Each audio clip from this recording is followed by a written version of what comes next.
نصلی علی رسولہ الکریم اما بعد فاعوذ باللہ من الشیطان الرجیم بسم اللہ الرحمن الرحیم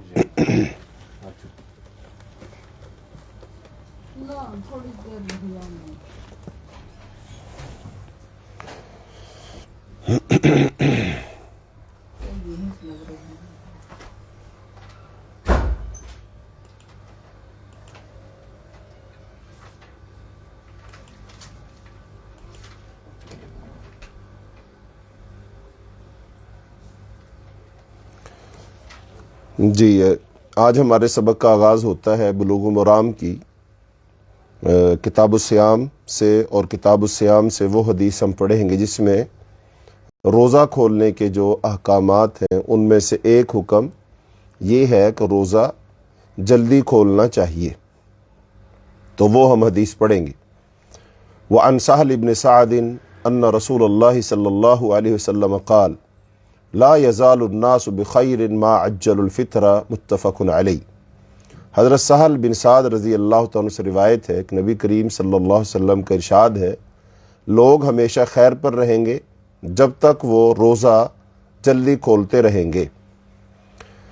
تو اس حدیث میں روزے کو جلدی کھولنے کا حکم ہے۔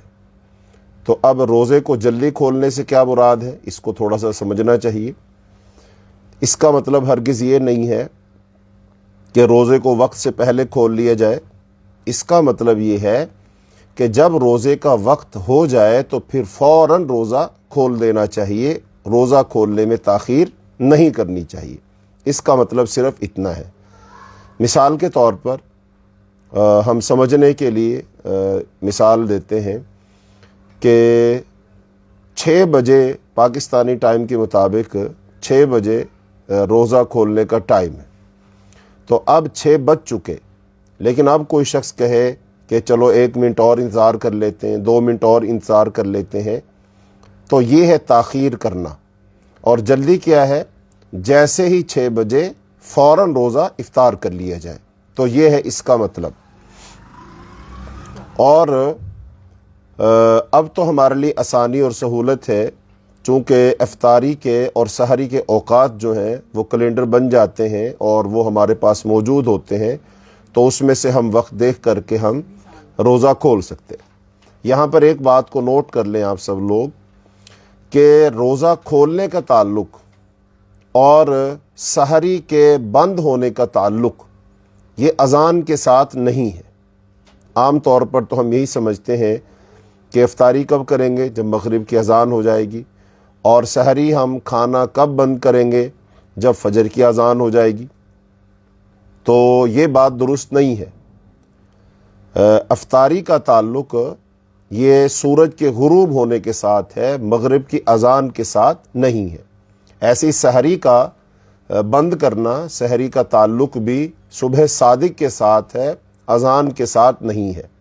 ہاں یہ اب الگ بات ہے کہ مغرب کی جو اذان ہوتی ہے وہ سورج غروب ہونے پر ہی ہوتی ہے، اور فجر کی جو اذان ہوتی ہے وہ صبح صادق جب ہو جاتی ہے تو اس وقت ہی ہوتی ہے۔ لیکن فرض کر لیجئے اب اگر افطاری کا ٹائم ہے اور جس شخص نے اذان دینی تھی وہ کسی وجہ سے اذان نہیں دے رہا ہے، وہ بھلے کسی مجبوری کی وجہ سے نہیں دے رہا ہے، یا مسجد میں لائٹ نہیں ہے، سپیکر نہیں چل رہا ہے، تو کیا پھر اب ہم روزہ نہیں کھولیں گے؟ کیا ہم انتظار کریں گے اذان کا؟ جبکہ ہمارے پاس گھڑی موجود ہے اور گھڑی میں ہم ٹائم دیکھ رہے ہیں کہ جو کیلنڈر کے مطابق افطاری کا ٹائم تھا وہ ہو چکا۔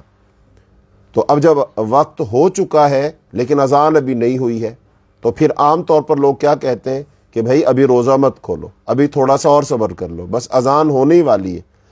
تو یہ ہے تاخیر کرنا۔ اور جلدی کرنا کیا ہے، مغرب کی اذان بھلے ہوئی ہے یا نہیں ہوئی ہے لیکن گھڑی کے مطابق وہ ٹائم ہو چکا ہے جو افطاری کا ٹائم لکھا ہوا ہے۔ تو اس کا مطلب پھر کیا ہوگا کہ جیسے ہی ٹائم ہوگا تو ہم فوراً روزہ افطار کر لیں گے۔ تو یہ ہے جلدی افطار کرنا۔ اور ایسے ہی سحری کو بھی ہم اس وقت بند کر دیں گے جب سحری کا جو ٹائم ہے وہ ہو جائے گا، بھلے کوئی مؤذن اذان دے یا نہ دے، تو لہذا ہم اس وقت سحری کھانا بند کر دیں گے۔ اور اس کے پیچھے اب جو جلدی کھولنے کا ہے، تو اس میں بعض شارحین نے یہ بات لکھی ہے کہ جو یہودی تھے نا، تو وہ روزہ جلدی نہیں کھولتے تھے، اور وہ یہ کہتے تھے کہ اللہ تعالیٰ نے ہم سے روزہ رکھوایا ہے نا، تو اللہ نے جو ہمیں سے روزہ رکھوایا ہے، تو چلو اللہ پاک نے تو ہمیں اتنے بجے تک کہا ہے نا، تو ہم اس میں اپنی طرف سے 1 گھنٹہ 2 گھنٹہ اور اضافہ کر لیتے، یعنی اللہ نے ہم سے اتنا کہا کہ ہم کھانا پینا بند کریں، ہم اس سے بھی زیادہ بند کر سکتے ہیں۔ تو اس کا مطلب یہ ہوا کہ سحری اور افطاری میں ہم نے اپنی اللہ کو طاقت نہیں دکھانی کہ ہمارے اندر اتنی طاقت ہے، ہمارے اندر اتنی قوت ہے، ہم تو اس سے بھی زیادہ بھوکے رہ سکتے ہیں۔ تو یہ رویہ جو ہے یہ ناپسندیدہ رویہ بن جاتا ہے۔ یہ تو گویا کہ ہم اللہ تعالیٰ کے ساتھ مقابلہ کر رہے ہیں، یا اللہ کو ہم جتا رہے ہیں کہ اللہ تو نے تو اتنا کہا تھا، ہم اس سے بھی زیادہ وہ روزہ رکھ سکتے ہیں، بھوکے پیاسے رہ سکتے ہیں، بھوک پیاس کو برداشت کر سکتے ہیں، تو لہذا ایسا نہیں کرنا۔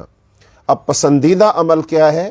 پسندیدہ عمل یہ ہے کہ جب اللہ پاک نے افطاری کا حکم دیا ہے، ہم اسی وقت اس کو افطار کر دیں، اپنی طرح سے اپنی طاقت اور قوت کا مظاہرہ ہم نہیں کریں گے۔ تو اس لیے خیر اس میں ہے، بھلائی اس میں ہے کہ جیسے ہی روزے کا وقت ہو جائے ہم فوراً افطار کر دیں، جلدی کر دیں افطار کرنے میں، اور اس میں اپنی طرف سے تاخیر نہ کریں۔ اسی روایت کا آگے حصہ ہے، وَلِلتِّرْمِذِيِّ من حدیث ابی ہریرہ عن النبی صلی اللہ علیہ وسلم قال قال اللہ عز وجل احب عبادی الی اعجلهم فطرا۔ جامع ترمذی میں حضرت ابو ہریرہ رضی اللہ عنہ کی حدیث میں نبی کریم صلی اللہ علیہ وسلم سے مروی ہے کہ آپ صلی اللہ علیہ وسلم کا ارشاد ہے، رب تعالیٰ ارشاد فرماتے ہیں کہ مجھے سب سے زیادہ وہ بندے محبوب ہیں جو روزہ جلدی کھولتے ہیں۔ تو اب روزہ جلدی کھولنے سے کیا مراد ہے؟ یا وہی مراد ہے کہ جیسے ہی وقت ہو جائے تو فوراً روزہ کھول دیا جائے، افطاری کر دی جائے۔ ہاں، اب اگر کہیں کوئی شک شبہ ہو تو پھر اس میں اگر کوئی تھوڑا تاخیر کر لے شک کی بنیاد پر تو پھر ٹھیک ہے، جیسے کسی کے پاس گھڑی بھی نہیں ہے، کیلنڈر بھی نہیں ہے، تو پھر ٹھیک ہے۔ لیکن جب گھڑی بھی موجود ہے، کیلنڈر بھی موجود ہے، محکمہ موسمیات نے ایک وقت جاری کر دیا ہے، اور یہ ہر ملک میں ہی جو ہے معلوم ہوتا ہے کہ بھی ہمارے ہاں سورج کب غروب ہو رہا ہے اور کب ہمارے ہاں سورج طلوع ہو رہا ہے، تو طلوع اور غروب کا وقت وہاں کا وہ محکمہ موسمیات بتاتا ہے، ویدر والے جو ہوتے ہیں وہ اس کو بتا دیتے ہیں۔ تو آگے روایت ہے جس میں سحری کھانے کی فضیلت کے بارے میں حدیث ہے۔ تو روایت وان انس بن مالک قال قال رسول اللہ صلی اللہ علیہ وسلم تسحروا فإن فی السحور برکہ، متفق علیہ۔ حضرت انس بن مالک رضی اللہ عنہ سے روایت ہے، وہ فرماتے ہیں کہ نبی کریم صلی اللہ علیہ وسلم کے ارشاد ہے، سحری کیا کرو، بے شک سحری میں برکت ہے۔ تو اب اس میں سحری کھانے کی جو ترغیب ہے، سحری کھانی چاہیے اور سحری کو نہیں چھوڑنا چاہیے، یعنی کہ اگر کوئی شخص یہ کہے کہ میں اگر سحری نہ بھی کھاؤں گا تو میں روزہ رکھ سکتا ہوں، تو یہ بات درست نہیں ہے۔ تو سحری کو کھانا چاہیے اور سحری میں برکت ہے۔ اور پھر ہمارے اور اہل کتاب کے جو روزے ہیں ان میں فرق کرنے والی چیز کیا ہے؟ وہ سحری ہے۔ تو اس لیے سحری کھانی چاہیے اور سحری کو ترک نہیں کرنا چاہیے، چونکہ اس کے اندر رسول اللہ صلی اللہ علیہ وسلم نے فرمایا ہے کہ اس کے اندر برکت ہے اور آپ کے حکم کی تابع داری ہے۔ تو پہلی برکت تو اس میں یہی ہے کہ جس کی دلیل سحری میں ہے، اللہ اور اس کے رسول کے ہر حکم کی تابع داری سراپا خیر و برکت اور باعث نجات اور فلاح ہے۔ اور دوسری برکت اس میں یہ ہے کہ قوت نفس اور قوت بدن کی حفاظت ہے۔ اور تیسری برکت اس میں یہ ہے کہ رب تعالیٰ کی جو طاعت میں معاونت ہے، کیونکہ سحری کرنے سے روزہ رکھنا آسان ہو جاتا ہے۔ اور چوتھی برکت اس میں یہ ہے کہ آدمی دن بھر میں 2 یا 3 بار کھانا کھاتا ہے، لہٰذا جب وہ سحری میں صرف 1 بار کھانا کھائے گا اور دن بھر صبر کرے گا تو اسے اس صبر کرنے پر ظاہری اور حصی برکت بھی ملے گی۔ اور 5ویں برکت یہ ہے اور کہ سب سے بڑی بات یہ ہے کہ سحری کرنے سے ہمیں اہل کتاب کے روزہ سے ایک امتیاز حاصل ہو جائے گا، کیونکہ اہل کتاب روزہ میں سحری نہیں کھاتے۔ تو ان تمام وجوہ کی بنیاد پر اور ان تمام برکتوں کے حصول کے لیے ہمیں سحری کھانی چاہیے۔ اب روزہ جو کھولنا ہے تو وہ کس چیز سے کھولنا مستحب ہے؟ تو وہ کھجور اور پانی کے ساتھ روزہ کھولنا مستحب ہے۔ تو روایت ہے وَأَنْ سلمان بن عامر الزبی عن النبی صلی اللہ علیہ وسلم قال اذا افطر احدکم فلیفطر علی تمر فإن لم یجد فلیفطر علی ماء فإنه طہور، رواہ الخمسۃ وصححہ ابن خزیمہ وابن حبان والحاکم۔ حضرت سلمان بن عامر الزبی نبی کریم صلی اللہ علیہ وسلم سے روایت کرتے ہیں کہ نبی کریم صلی اللہ علیہ وسلم کا ارشاد ہے، جب تم میں سے کوئی روزہ کھولے تو وہ کھجور کے ساتھ روزہ کھولے، اور اگر کھجور میسر نہ ہو تو پانی سے روزہ کھول لے، کیونکہ پانی پاک کرنے والا ہے۔ تو اس حدیث میں یہی مسئلہ بیان کیا گیا ہے کہ روزہ کو پانی یا کھجور کے ساتھ کھولا جائے۔ روزہ کو پانی اور کھجور کے ساتھ کھولنے کی ترغیب ہے، اور اس میں یہ بتلایا گیا ہے کہ پانی کی یہ خوبی ہے کہ یہ پاک کر دیتا ہے۔ تو اب مذکورہ حدیث میں کھجور یا پانی پر روزہ کھولنے کا امر ہے، اور یہ امر استحباب کے لیے ہے، البتہ اکمل اور افضل کھجور کے ساتھ روزہ کھولنا ہے۔ اور بعض علماء کرام نے روزہ کھجور سے کھولنے کے بہت سارے فوائد وہ لکھے ہیں، خاص طور پر حافظ ابن قیم رحمۃ اللہ علیہ نے زاد المعاد کے اندر وہ بہت سارے اس کے فوائد لکھے ہیں۔ اب اگر کھجور نہ ملے تو پھر پانی سے روزہ کھولا جائے، لہذا سنت کی اتباع پانی سے روزہ کھولنے میں ہے، چاہے پانی کے ہوتے ہوئے کھجور کے علاوہ دیگر اشیاء بھی ہوں، تب بھی سنت پانی سے روزہ کھولنا ہے۔ اور پانی منہ اور بدن کو پاک کرنے والا ہے۔ یہاں بھی آپ صلی اللہ علیہ وسلم نے جو حکم بیان فرمایا ہے اس کی پھر آپ نے علت بھی بیان فرما دی ہے۔ تو اس حدیث میں ایسی چیزوں کے اختیار کرنے کا حکم ہے جو اوامر الہیہ اور احکام نبویہ صلی اللہ علیہ وسلم کے امتثال میں وہ معین و مددگار ثابت ہوں۔ اس کی دلیل ہے فَإِنَّهُ طَهُورٌ کے الفاظ۔ تو یہ مذکورہ علت جو پانی کے ساتھ روزہ کھولنے پر وہ دل کو آمادہ کرتی ہے۔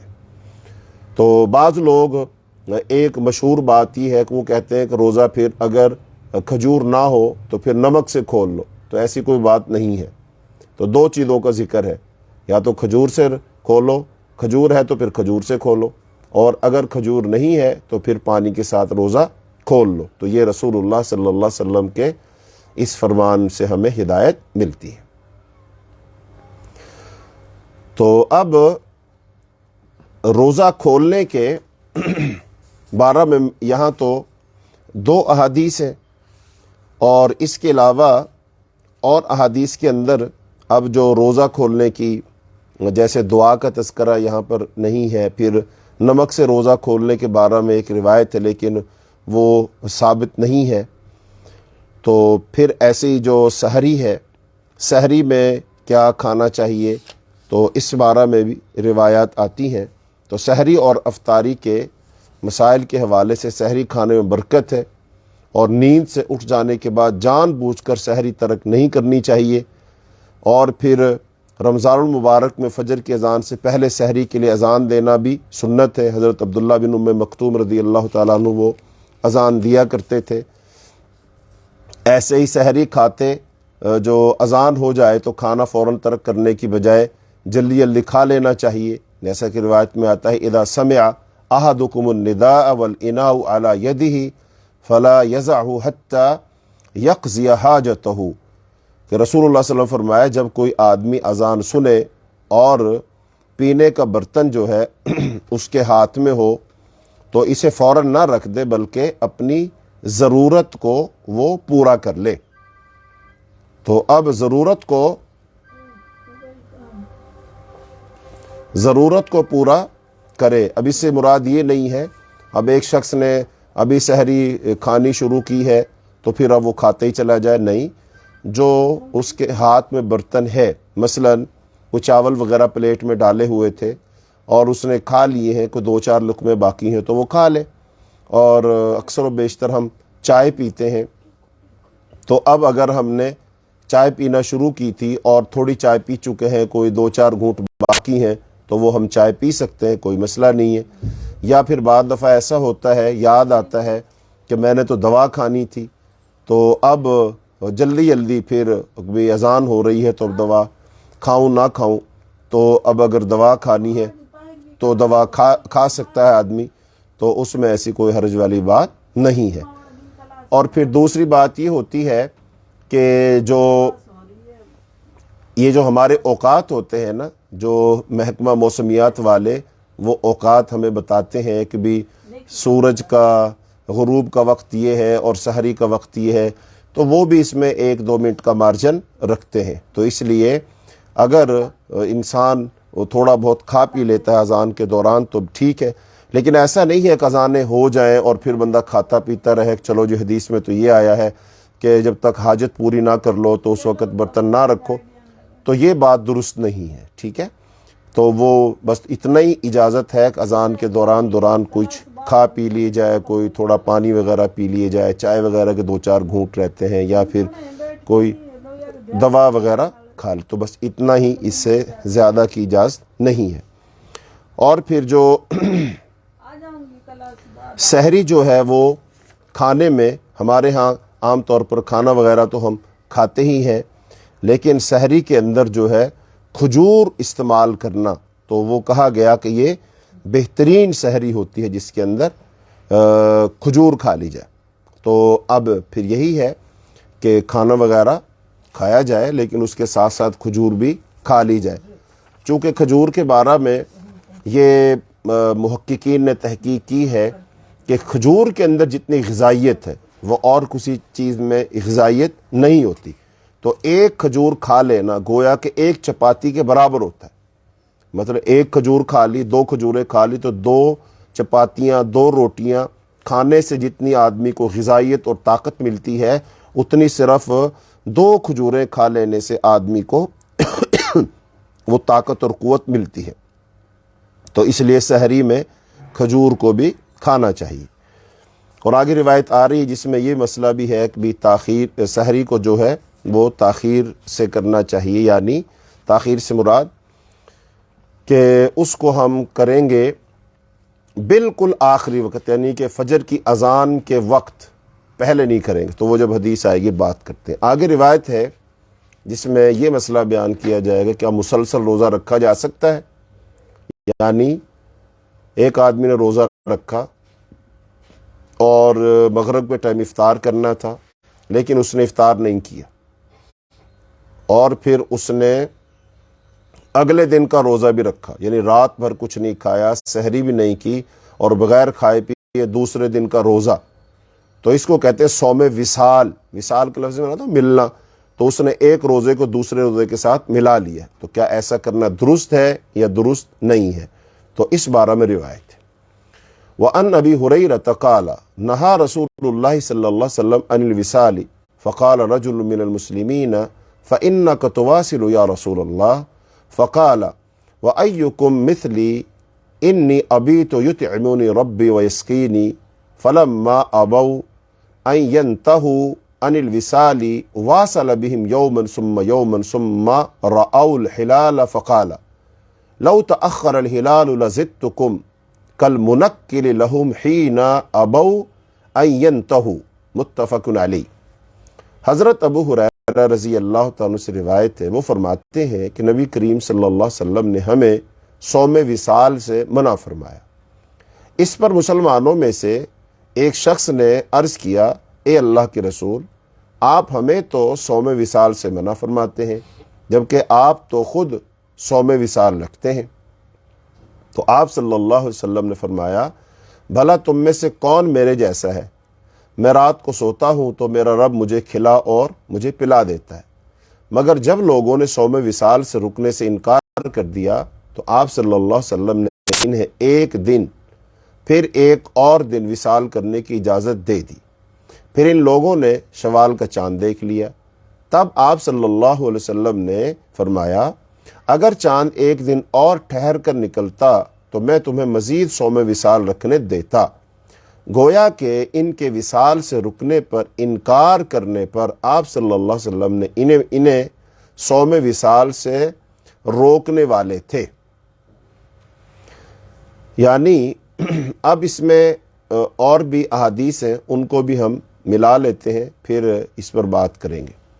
تو حدیث میں بنیادی طور پر یہ مسئلہ مذکور ہے کہ صوم وصال ناپسندیدہ اور منع ہے، کیونکہ اس سے نفس کو بے جا تکلیف پہنچتی ہے جو عبادت کے اشتغال اور سکون میں اضطرار پیدا کر کے اس میں خلل ڈالتا ہے۔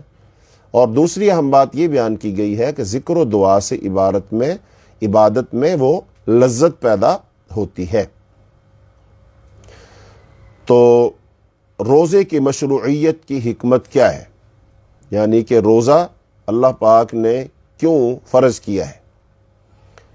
تو حدیث ہے وَأَنْهُ قال رسول اللہ صلی اللہ علیہ وسلم من لم يدع قول الزور والعمل به والجهل فليس لله حاجة في أن يدع طعامه وشرابه رواہ البخاری وابو داؤد واللفظ له۔ حضرت ابو ہریرہ رضی اللہ عنہ سے روایت ہے، وہ فرماتے ہیں کہ نبی کریم صلی اللہ علیہ وسلم کا ارشاد ہے جو شخص روزہ رکھ کر بھی جھوٹی بات، اس پر عمل اور نادانی کی بات کو نہ چھوڑتا تو رب تعالیٰ کو اس کے کھانے اور پینے کے ترک کرنے کی کوئی حاجت نہیں۔ جو شخص روزہ رکھ کر جھوٹی بات، اس پر عمل اور نادانی کی بات کو نہیں چھوڑتا تو رب تعالیٰ کو اس کے کھانے اور پینے کے ترک کرنے کی حاجت اور ضرورت نہیں ہے۔ یعنی اللہ تعالیٰ ہم سے کھانا پینا نہیں چھڑوانا چاہتے، اللہ کا مقصد تو پھر کچھ اور ہے۔ تو اس کا مطلب پھر ہمیں یہ سمجھنا چاہیے کہ اللہ تعالیٰ کا حکم کیا ہے، اللہ تعالیٰ ہم سے وہ کیوں روزہ رکھوا رہا ہے۔ تو اللہ تعالیٰ کا مقصد یہ ہے کہ ہم ان تمام چیزوں کو چھوڑ دیں، ہم ان تمام چیزوں کو چھوڑ دیں، ان تمام برائیوں کو چھوڑ دیں۔ یعنی رب تعالیٰ نے صرف اس بات کا ارادہ نہیں کیا کہ روزہ دار کھانا پینا وغیرہ چھوڑ دے، بلکہ اس بات کا ارادہ کیا ہے کہ روزہ دار ان باتوں کو بھی روزہ کے دوران وہ چھوڑ دے۔ اور خاص طور پر پھر فرمایا قول الزور۔ اب قول الزور سے مراد کیا ہے؟ زور کہتے ہیں یہ اس بات کو کہتے ہیں جو حق سے ہٹی ہوئی ہو، یعنی کہ ہر وہ بات جو حق سے ہٹی ہوئی ہو اس کو کہتے ہیں قول زور۔ تو اب کیونکہ زور یہ الازورار سے مشتق ہے جس کا معنی انحراف ہے، لہذا غیبت، گالی، جھوٹ، تہمت اور بد کلامی وغیرہ میں سے ہر بات قول زور کی تعریف میں داخل کی گئی ہے، کیونکہ یہ سب باتیں حق سے منحرف ہیں۔ یاد رہے کہ شہادت زور بدرجہ اولا قول زور میں داخل ہے، جھوٹی شہادت، جھوٹی گواہی دینا۔ تو پھر فرمایا والعمل بھی، قول زور پر عمل، یہ ہر حرام کام کو کرنا ہے، لہذا ملاوٹ، رشوت، سود، غصب، چوری، لوٹ مار، بد نظری، بدکاری، حرام موسیقی کا سننا، لڑائی جھگڑا وغیرہ سب باتیں زور پر عمل کرنے میں داخل ہیں۔ یعنی اب روزہ دار روزہ رکھ کر ان تمام کاموں کو چھوڑے گا، اور اگر اس نے ان چیزوں کو نہ چھوڑا، مثال کے طور پر کوئی گانے سننے کا بہت شوقین ہے تو اب وہ گانا سننا نہیں چھوڑتا ہے۔ کوئی شخص وہ بد نظری کا بہت شوقین ہے، یعنی خواتین کو تاکتا رہتا ہے، یا کوئی عورت ہے تو مردوں کو دیکھتی رہتی ہے، تو اگر وہ روزہ رکھ کر یہ نہیں چھوڑتا ہے تو اس کا مطلب پھر یہ ہوا کہ اس کے روزہ رکھنے کا کوئی فائدہ نہیں۔ ایک بندہ روزہ رکھ کر لوٹ مار نہیں چھوڑتا ہے، ایک بندہ روزہ رکھ کر چوری نہیں چھوڑتا ہے، ایک بندہ روزہ رکھ کر سود نہیں چھوڑتا ہے، رشوت نہیں چھوڑتا ہے، ملاوٹ نہیں چھوڑتا ہے۔ مثال کے طور پر ایک بندہ تاجر ہے، اس کی دکان ہے اور اس کو پتہ ہے کہ میری دکان میں ملاوٹ والی چیزیں موجود ہیں، لہذا اب وہ رمضان میں اس نے روزہ بھی رکھا ہوا ہے اور ملاوٹ والی چیزیں بھی بیچ رہا ہے۔ اب ایک بندہ وہ پولیس میں افسر ہے یا کسی بھی سرکاری محکمے میں وہ موجود ہے، لہذا وہ اپنی ڈیوٹی پر ہے تو اس نے روزہ بھی رکھا ہوا ہے اور وہ رشوت بھی لے رہا ہے۔ ایک بندہ سود لے رہا ہے، سودی کام میں معاونت کر رہا ہے، تو اب یہ کوئی بندہ روزہ بھی رکھتا ہے اور یہ سارے کام غلط بھی کر رہا ہے، تو پھر اس کو کیا فرمایا جا رہا ہے، اس کو کیا کہا جا رہا ہے؟ اس کو یہ کہا جا رہا ہے کہ تمہارے بھوکا پیاسا رہنے کی کوئی ضرورت نہیں ہے۔ یعنی روزہ رکھنے سے تمہارے اندر جو چیز پیدا ہونی تھی وہ تو تقویٰ ہے، جیسا کہ اللہ نے قرآن پاک میں خود ارشاد فرمایا ہے، یا ایھا الذین آمنوا کتب علیکم الصیام کما کتب علی الذین من قبلکم لعلکم تتقون، اے ایمان والو تم پر روزے فرض کیے گئے جیسا کہ تم سے پہلے لوگوں پر روزے فرض کیے گئے تاکہ تم متقی بن جاؤ۔ تو اب اس کے اندر تو تقویٰ پیدا ہونا چاہیے تھا، اور تقویٰ یہی ہے کہ خلی الذنوب صغیرہا و کبیرہا ذاک التقیٰ، کہ انسان چھوٹے بڑے گناہوں کو چھوڑ دے، یہی تقویٰ ہے۔ تو اب یہ سارے کے سارے چھوٹے گناہ نہیں، یہ تو بڑے گناہ ہیں، کبیرہ گناہ ہے، جیسے رشوت لینا کبیرہ گناہ ہے، سود کبیرہ گناہ ہے، چوری کبیرہ گناہ ہے، یہ لوٹ مار کرنا یہ کبیرہ گناہ ہے، موسیقی سننا، بدکاری کرنا، یہ سارے کبیرہ گناہ ہیں۔ تو وہ تو روزہ رکھ کر ان کبیرہ گناہوں کو بھی نہیں چھوڑ رہا، تو پھر اس کے اندر تقویٰ کہاں سے پیدا ہوگا؟ اب غیبت کرنا، گالی دینا، جھوٹ بولنا، تہمت لگانا، بد کلامی کرنا، تو یہ سارے کے سارے کبیرہ گناہ ہیں۔ اب کوئی شخص روزہ بھی رکھتا ہے اور یہ سارے کے سارے کام بھی کر رہا ہے، تو اس کا مطلب یہ ہوا کہ وہ سارا دن بھوکا پیاسا رہے گا لیکن اسے ملے گا کچھ نہیں۔ یہ بالکل ایسے ہی ہے جیسے ایک مزدور سارا دن مزدوری کرے، وہ گارا مٹی ڈھوئے، اینٹیں چڑھائے، لیکن شام کو اس کو پیسے نہ ملے، تو اس کا مطلب کیا فائدہ ہوا اسے یہ مشقت اٹھانے کا اور یہ مزدوری کرنے کا؟ تو لہذا اس کو تو پیسے نہیں ملیں گے۔ ایسے ہی یہ شخص جو روزہ رکھ رہا ہے، اس کو جو اجر ملنا تھا، ثواب ملنا تھا، جو روزے کا اجر اور ثواب ہے، جو حدیث میں آتا ہے، جو رسول اللہ صلی اللہ علیہ وسلم نے ارشاد فرمایا، من صام رمضان ایمانا و احتسابا غفر له ما تقدم من ذنبه، جو بندہ ایمان سے اور اللہ تعالیٰ سے ثواب کی امید کرتے ہوئے روزہ رکھتا ہے، اللہ اس کے سابقہ گناہ معاف فرما دے گا۔ تو یہ اس کو اجر ملنا تھا، لیکن اس کو تو یہ اجر نہیں ملے گا۔ کیوں؟ اس نے وہ روزہ رکھ کر پابندیاں نہیں کی، اپنی ان عادات کو نہیں بدلا۔ ایسی ایک اور حدیث میں آتا ہے، نبی صلی اللہ علیہ وسلم فرمایا، حدیث قدسی، اللہ تعالیٰ فرماتا ہے کہ کل عمل ابن آدم لہ الا الصیام فانہ لی وانا اجزی بہ، کہ آدم کے بیٹے کے سارے اعمال اس کے لیے ہیں، روزہ خاص طور پر میرے لیے، میں ہی اس کا اجر دوں گا۔ اور پھر حدیث میں آتا ہے، فرمایا کہ لحلوف فم الصائم اطیب عند اللہ من ریح المسک، کہ روزے دار کے منہ سے آنے والی جو حمک ہے وہ اللہ کو کستوری کی خوشبو سے بھی زیادہ پسند ہے۔ اب لہذا اب اس کے منہ سے جو کستوری کی خوشبو آنی تھی وہ بھی نہیں آئے گی، اور اللہ تعالیٰ نے جو اس کو اجر دینا تھا وہ اس کو نہیں ملے گا، اس کے گناہ جو معاف ہونے تھے وہ بھی اس کے اندر نہیں، اس کو گناہ معاف نہیں ہوں۔ کیوں نہیں ہوں گے؟ چونکہ اس نے ان سارے کاموں کو نہیں چھوڑا، اس نے قول زور کو نہیں چھوڑا، اس پر عمل کرنا نہیں چھوڑا۔ اور پھر حدیث میں لفظ ہے والجہل، اور اس نے جہالت کو نہیں چھوڑا۔ تو اب اس سے مراد لا علمی نہیں ہے بلکہ نادانی اور حماقت ہے، اور یہ ایسی بات کو کہتے ہیں جس کے قائل کو احمق، نالائق، نادان یا بیوقوف کہا جاتا ہے۔ البتہ ایسی بات حرام نہیں ہوتی، غرض ناموضوع، بے محل اور نا آہنگ الفاظ کو جہل کہا جاتا ہے۔ یعنی کہ یہ بندہ روزہ رکھ کر اوٹ پٹانگ بولتا رہتا ہے، جو اس کے دل میں آئے وہ بول لیتا ہے، الفاظ کو تولتا نہیں، بغیر تولے بولے جاتا ہے۔ تو اب یہ شخص گویا کہ بھوکا پیاسا تو رہے گا لیکن اس کو کچھ ملنے والا نہیں ہے۔ تو لہذا حدیث جو ہے اس بات پر نص ہے کہ جو روزہ رکھ کر ناجائز باتوں، حرام کاموں، ناشائستہ اور خلاف مروت باتوں اور کاموں کو ترک نہیں کرتا، اللہ کو اس کے بھوکے پیاسے رہنے کی کوئی ضرورت نہیں ہے۔ اب دیکھیے نا کہ عام طور پر ہم تو یہی سمجھتے ہیں کہ روزہ جو ہے وہ صرف کھانے پینے کو چھوڑنے کا نام ہے، کھانے پینے سے رک جانے کا نام ہے۔ تو روزہ صرف کھانے پینے سے رکنے کا نام نہیں بلکہ ہر ناجائز اور ناشائستہ قول و فعل سے رکنے کا نام روزہ ہے، اور دراصل روزہ مشروع کرنے کی حکمت بھی یہی ہے۔ تو اسی لیے تو اللہ پاک نے یہ فرمایا کہ روزہ ہم نے اس لیے فرض کیا تاکہ تم متقی بن جاؤ۔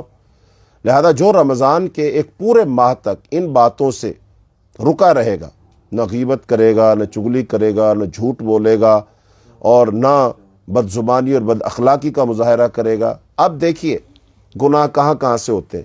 ایک گناہ ہوتا ہے آدمی کے منہ سے، ایک گناہ ہوتا ہے آنکھوں سے، ایک گناہ ہوتا ہے کانوں سے، ایک گناہ ہوتا ہے ہاتھوں سے، ایک گناہ ہوتا ہے پاؤں سے۔ انہی سے ہمارے کے سارے گناہ ہوتے ہیں نا۔ لہذا جو بندہ روزہ رکھتا ہے اب وہ اپنی زبان اپنے منہ پر کنٹرول کر لے گا، وہ اللہ سے حیا کرے گا۔ جیسا کہ ایک حدیث میں آتا ہے کہ نبی صلی اللہ علیہ وسلم فرمایا استحیوا من اللہ حق الحیا، اللہ سے ایسے حیا کرو جیسے اللہ سے حیا کرنے کا حق ہے۔ تو صحابہ کرام نے کہا انا لنستحیی والحمد للہ، اللہ کا شکر ہے ہم اللہ سے حیا کرتے ہیں۔ تو آپ صلی اللہ علیہ وسلم فرمایا میری مراد یہ نہیں ہے، اصل حیا کیا ہے؟ ان تحفظ الرأس وما ہوا، کہ تم اپنے سر کی حفاظت کرو اور جو چیزیں سر میں لگی ہوئی ہیں ان کی حفاظت کرو۔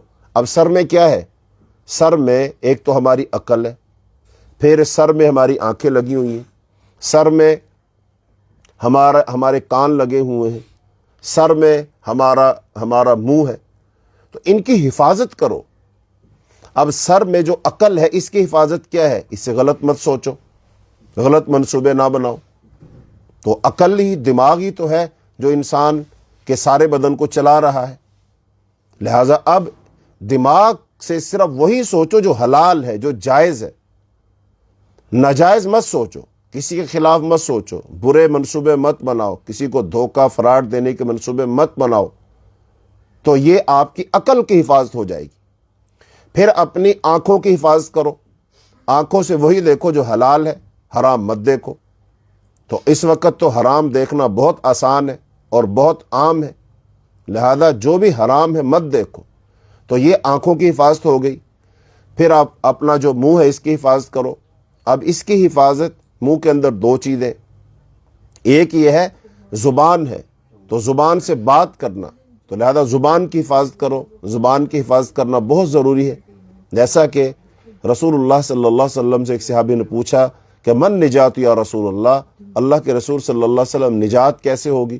تو آپ صلی اللہ علیہ وسلم نے فرمایا امسک علیک لسانک، اپنی زبان کو روک لو۔ تو ایک صحابی نے پوچھا کہ اللہ کے رسول میرے بارے میں آپ کو کس چیز سے خطرہ ہے؟ ایسی کوئی بات جس کے بارے میں آپ مجھ سے ڈرتے ہو کہ مجھ سے کہیں وہ کام نہ ہو جائے۔ تو آپ صلی اللہ علیہ وسلم نے اپنی زبان مبارک کو نکالا اور اس کی طرف اشارہ کیا، ایسے فرمایا ہاذا، یہ ہے، اس سے مجھے خطرہ ہے۔ تو ایک حدیث میں آتا ہے نبی صلی اللہ علیہ وسلم نے فرمایا من یضمن لی ما بین لحییہ وما بین رجلیہ اضمن لہ الجنہ، جو بندہ مجھے دو چیزوں کی ضمانت دے دے۔ دو چیزوں کی ضمانت سے کیا مراد؟ کہ وہ ان دو چیزوں کو غلط استعمال نہیں کرے گا تو میں اس کو جنت کی ضمانت دیتا ہوں۔ اب دیکھیے کتنی بڑی بات ہے۔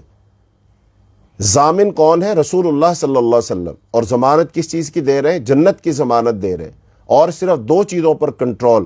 وہ دو چیزیں کون سی ہیں؟ فرمایا ما بین لحییہ، دو جبڑوں کے درمیان جو چیز ہے، تو دو جبڑوں کے درمیان کیا ہے؟ ہماری زبان ہے۔ تو زبان کی ضمانت دے دو کہ زبان کو ہم غلط استعمال نہیں کریں گے۔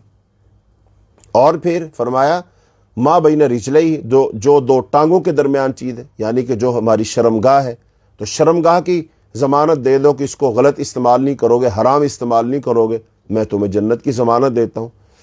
تو ایک تو زبان کا یہ، اور دوسرا یہ ہے جو ہمارا منہ ہے، یہ ہمارے پیٹ کا دروازہ ہے، ہم نے اسی سے کوئی چیز کھانی ہے، پینی ہے۔ تو جب ہم اپنے منہ کی حفاظت کریں گے تو ہم اپنے منہ سے کوئی ایک حرام کا گھونٹ نہیں پئیں گے۔ جو چیز حرام ہے، مشروب ہے، پینے والی چیز ہے، ہم ایک گھونٹ بھی، اپنے قطرہ بھی اس منہ کے ذریعے سے اپنے پیٹ میں نہیں لے جائیں گے۔ اور دوسرا، کوئی حرام کا لقمہ ہم نہیں کھائیں گے، تو پھر ہمارے منہ کی حفاظت ہو جائے گی۔ تو یہ آپ نے فرمایا حیا یہ ہے۔ پھر فرمایا ان تحفظ البطن وما وعا، اور اپنے پیٹ کی حفاظت کرو اور جو اس کے ساتھ چیزیں لگی ہوئی ہیں ان کی حفاظت کرو۔ تو پیٹ کے ساتھ شرمگاہ لگی ہوئی ہے، تو لہذا پیٹ کی حفاظت کرو۔ پیٹ میں ہمارا پیٹ ہے نا، معدہ ہے، اس کے اندر بھوک لگتی ہے، طلب پیدا ہوتی ہے۔ تو جب ہم سے یہ کھانے کی طلب کرے تو لہذا ہم اس کو حرام چیز نہ دیں، حرام چیز اس کے اندر نہ ڈالیں، حلال چیز اس کے اندر ڈالیں۔ تو لہذا پھر اپنی شرمگاہ کی حفاظت کریں۔ تو یہ ہے اللہ سے حیا۔ پھر آپ نے فرمایا کہ ان تتذکر الموت والبلا، کہ تم اپنی موت کو یاد کرو، اور موت جب آ جائے گی، مر جائے گی، پھر انسان بوسیدہ ہو جائے گا، تو پھر اپنے بوسیدہ ہونے کو یاد کرو۔ اور پھر فرمایا من ترک زینت الدنیا و اراد الآخرہ، جس نے اپنی یہ دنیا کی زیب و زینت کو ترک کر دیا اور اس نے آخرت کا ارادہ کیا۔ پھر یہ چار چیزیں آپ نے بیان فرمائی۔ نمبر ایک، اپنے سر کی حفاظت کرو اور سر میں جو چیزیں لگی ان کی حفاظت کرو۔ نمبر دو، پیٹ کی حفاظت کرو، پیٹ میں جو چیزیں لگی ان کی حفاظت کرو۔ تیسرا جو ہے دنیا کی زیب و زینت کو چھوڑ دو اور آخرت کا ارادہ کرو۔ اور چوتھی چیز یہ کہ اپنی موت کو یاد رکھو، اور موت کے بعد اپنی ہڈیوں کے بوسیدہ ہونے، جسم کے گل سڑ جانے کو یاد رکھو۔ فرمایا فمن فعل ذلك فقد استحیا یعنی من اللہ حق الحیا۔ تو آپ نے فرمایا جو بندہ یہ کام کرے گا اس نے گویا کہ اللہ سے ویسی حیا کی جیسے حیا کرنے کا حق ہے۔ تو اب رمضان بھی ہو، پھر آدمی نے روزہ بھی رکھا ہو، پھر انسان اللہ سے حیا کرے تو یہ تو نور علی نور ہو جائے گا، سونے پہ سہاگا ہو جائے گا۔ اور اگر روزہ بھی ہو، انسان نے روزہ رکھا بھی ہو، رمضان کا مہینہ بھی ہو، لیکن وہ آدمی اللہ سے حیا نہ کرے تو یہ بندہ پھر اس کے لیے واقعتاً ہلاکت اور بربادی ہے۔ جیسا کہ آپ صلی اللہ علیہ وسلم نے ارشاد فرمایا ایک حدیث میں کہ جس آدمی کی زندگی میں رمضان آیا اور اس نے رمضان میں اللہ تعالیٰ کو راضی اور خوش نہ کیا، ایسا بندہ ہلاک اور برباد ہو گیا۔ تو جبریل علیہ السلام نے کہا آمین، یعنی یہ بندہ اسی بات کا مستحق ہے۔ بلکہ حضرت جبریل علیہ السلام نے بد دعا کی تھی اور رسول اللہ صلی اللہ علیہ وسلم نے آمین کہا تھا۔ تو واقعی اتنی رحمتوں برکتوں والا مہینہ آ گیا، شیطان کو بند کر دیا گیا، جہنم کے دروازے بند کر دیے گئے، جنت کے سارے دروازے کھول دیے گئے، اجر کئی گنا بڑھا دیا گیا، لیلۃ القدر کی رات آ گئی، رمضان قرآن کے نزول کا مہینہ ہے یہ۔ تو اتنی ساری اللہ پاک نے سہولیات دے دی ہیں، نیکیوں کی گویا کہ بہار آ چکی ہے، نیکیوں کا تو سیل لگ چکی ہے، تو ہر چیز مل رہی ہے۔ تو اب انسان اس رحمتوں برکتوں بخششوں والے مہینے میں بھی انسان اگر گناہوں سے نہ رکے اور اپنے آپ کو گناہوں سے پاک صاف نہ کرے اور اپنے اللہ سے حیا نہ کرے اور اپنے جذبات پر، اپنی خواہشات پر کنٹرول نہ کرے، اپنی زبان پر، اپنی آنکھوں پر، اپنی سماعتوں پر، اپنی عقل اور فکر پر، اپنے دلی جذبات اور میلانات پر اگر وہ بندہ وہ قابو نہ پا سکے تو گویا کہ پھر اس نے تو روزہ رکھا ہی نہیں ہے۔ روزے کا معنی جیسا کہ ہم نے پہلے اپنے سبق میں بیان کیا تھا، سیام کا معنی کیا؟ رکنا۔ سیام کا معنی رکنا ہے۔ تو یا ایھا الذین آمنوا کتب علیکم الصیام، اے لوگوں تم پر رکنا فرض ہے۔ تو لہذا اب کن کن چیزوں سے رکنا ہے وہ اللہ پاک نے ہمیں بیان فرما دیا کہ غیبت سے رکو، جھوٹ سے رکو، حرام کاموں سے رکو، اپنی آنکھوں کو غلط دیکھنے سے روکو، اپنی زبان کو روکو، اپنے کانوں کو روکو، اپنے خیالات اور جذبات کو روکو، اور اپنی سوچ اور فکر کو روکو، اور اپنے دل میں جو حرص و ہوس ہے، لالچ ہے مال و دولت کا، اس سے اپنے آپ کو روکو۔ تو ان ساری چیزوں سے ہم نے روکنا ہے۔ اور جو بندہ پورا مہینہ اس طرح اپنے آپ کو روک کر، اپنے آپ پر قابو پا کر، اپنے آپ کو اللہ کا مطیع اور فرما بردار بنا کر وہ گزارے گا، تو پھر واقعتاً جو عید آئے گی تو اس کے لیے عید بن جائے گی، وہ خوشی ہوگی، وہ خوشیوں والی عید ہوگی اس کے لیے، چونکہ اللہ تعالیٰ اس سے راضی ہو چکا، اللہ اس کے گناہ معاف کر چکا، اللہ تعالیٰ نے اس کو جہنم سے بچا لیا، روزے اس کے قبول ہو گئے، عبادات دعائیں قبول ہو گئی اس کی، چونکہ اس بندے نے اپنے اندر تقویٰ پیدا کر لیا۔ تو ہم نے اللہ کی ڈیمانڈ پوری کر دی، اللہ تعالیٰ ہماری ڈیمانڈ پوری کر دے گا۔ تو اس لیے یہ روزہ کی مشروعیت کی حکمت یہی ہے۔ تو اللہ پاک نے اسی لیے یہ رمضان جو ہے نا پورے کا پورا ایک مہینہ جو ہے اللہ تعالیٰ اپنے بندوں کو ایک کورس کرواتا ہے۔ تو لہذا جو رمضان کے پورے ماہ تک ان باتوں سے وہ رکا رہے گا، وہ بعد کے دنوں میں بھی ان باتوں سے گریزا رہے گا، اور یہی روزے کی مشروعیت کی حکمت ہے۔ رہی غیبت، تو اس سے روزہ جو ہے وہ باطل تو نہیں ہوتا، لیکن بہرحال ٹھیک تو اس سے روزہ باطل تو نہیں ہوتا، تو اس میں علماء کے اختلاف ہے، لیکن جمہور علماء کے نزدیک غیبت اور جھوٹ وغیرہ سے روزہ تو نہیں ٹوٹتا، البتہ روزہ کی حالت میں ان حرام کاموں کی حرمت میں اور زیادہ شدت ضرور آ جاتی ہے، اور یہی امام احمد بن حنبل رحمۃ اللہ علیہ کا قول ہے۔ اچھا اب دیکھیے، میں آپ کو ایک مثال دوں، پھر آپ کو یہ بات سمجھ آئے گی کہ یہ جو ثواب کم ہوتا ہے، روزہ تو ہو جائے گا لیکن اگر اس کو ثواب نہیں ملے گا تو فائدہ کیا ہوگا پھر؟ مثال کے طور پر آپ یوں سمجھیں کہ آپ نے شکنجمین بنانی ہے اور آپ لیمو لائے، تو اب آپ نے لیمو کا جو رس ہے وہ آپ نے پانی میں ڈالنا ہے۔ امید ہے وہ پاک و ہند کے سب لوگ اس بات کو سمجھیں گے۔ شکنجبین ہم پیتے ہیں تو ہم شکنجبین سمجھ نہیں آ رہی تو ہم کنو لے لیتے ہیں۔ اب ایک بندہ کنو لایا اور ایک بندہ کنو نہیں لایا۔ اب جو بندہ نہیں لایا، ظاہر بات وہ تو رس نچوڑ ہی نہیں سکتا،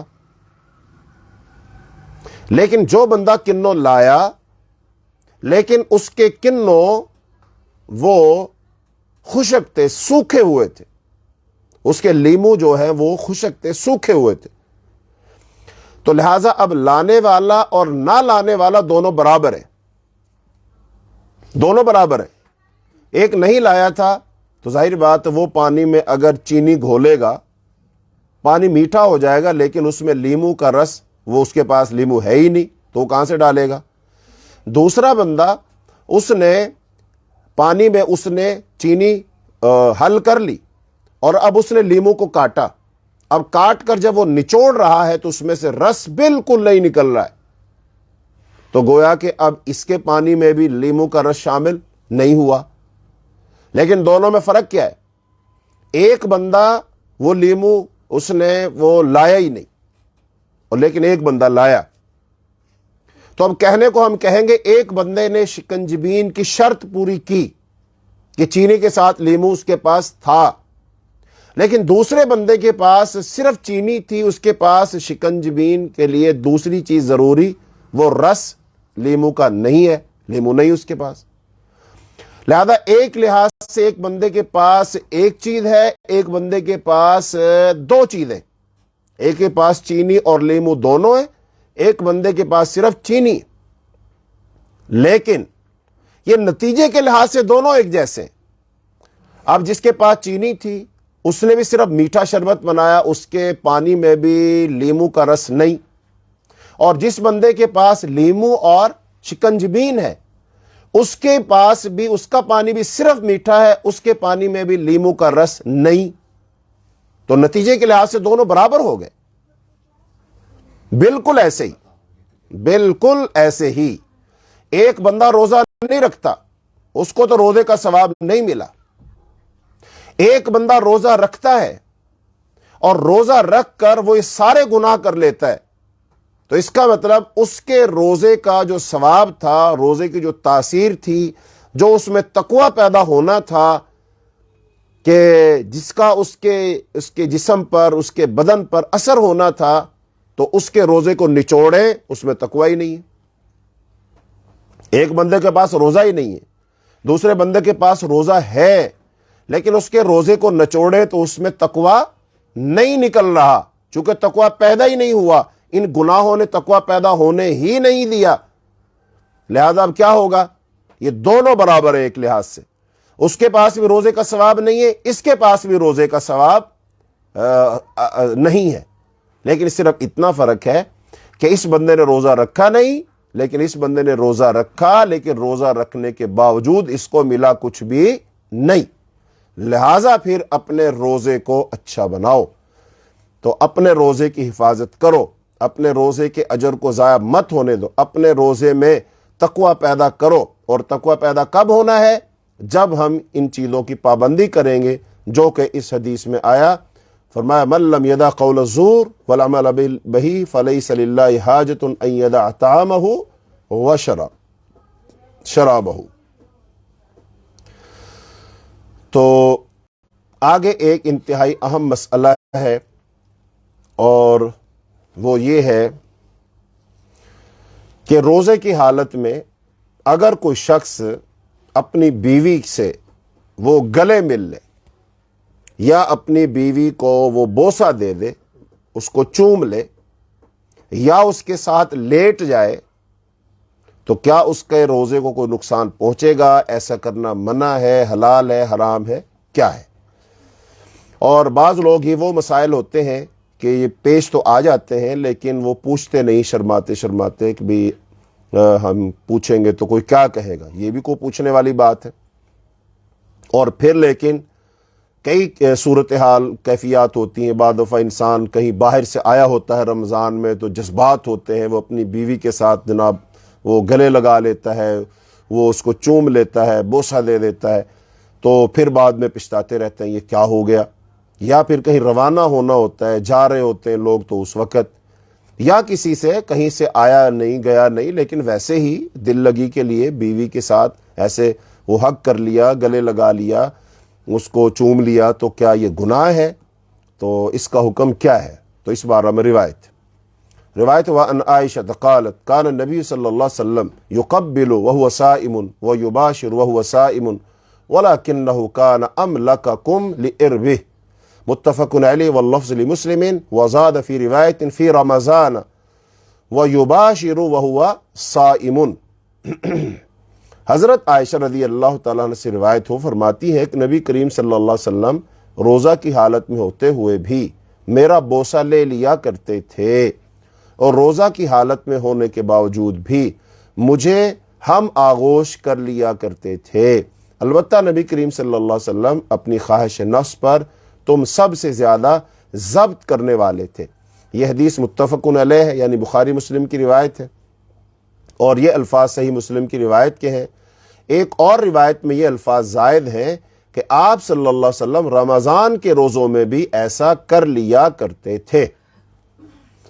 ہاں جی، تو اب رسول اللہ صلی اللہ علیہ وسلم کے عمل سے یہ بات واضح ہو گئی کہ یہ کام کر لینے سے روزہ نہیں